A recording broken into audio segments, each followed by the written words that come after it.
Hello மக்களே! நம்ம சுவாமி இருக்கார் இல்லையா? அவர் வந்துட்டு நமக்கு ஃபஸ்ட்டு வந்து சுவாமியா தெரிஞ்சார். அதுக்கப்புறமா வந்து என்ன சூர்யாவா தெரிஞ்சார். அது காற்றுக்கண்ணவேலில. இப்போ வந்துட்டு விஜயா தெரிகிறாரு.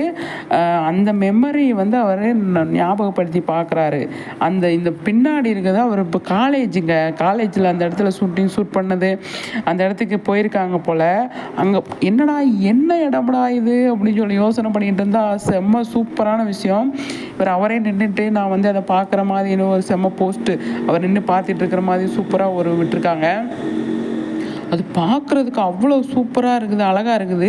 எந்த இடமா இருக்கும் அப்படின்னு சொல்லிட்டு யோசனை பண்ணிகிட்டு இருக்கேன். காற்றுக்கண்ணவேலியில் நிறைய டைம் இங்கே தான் அவங்க வந்து இருந்திருக்காங்க, ஸ்பெண்ட் பண்ணியிருக்காங்க. அதனால் வந்து பழசை நம்ம மறக்காமல் நினச்சி பார்க்கணும் அப்படின்னு பழைய நினைவுகள் அப்படின்னாலே வந்து அது நிறைய நல்ல நல்ல விஷயங்களை கொடுக்கும் இல்லையா? அதனால் வந்து நின்று பார்த்துக்கிட்டு இருக்காரு நம்மளோட விஜய் சுவாமி. அதை வந்து பின்னாடி பக்கமாக இருந்து சூப்பராக ஒரு போஸ்ட்டை எடுத்திருக்காங்க. அது பார்க்குறதுக்கு நல்லா இருக்குது. சூப்பர் விஜய் பழசு எவ்வளோ விஷயங்கள் கிட்டத்தட்ட ஒரு 2 வருஷமாக அவங்க வந்து அந்த சீரியல் நடிச்சிட்டு இருந்தாங்களே, செம்ம சூப்பராக இருக்குது. சூப்பர்.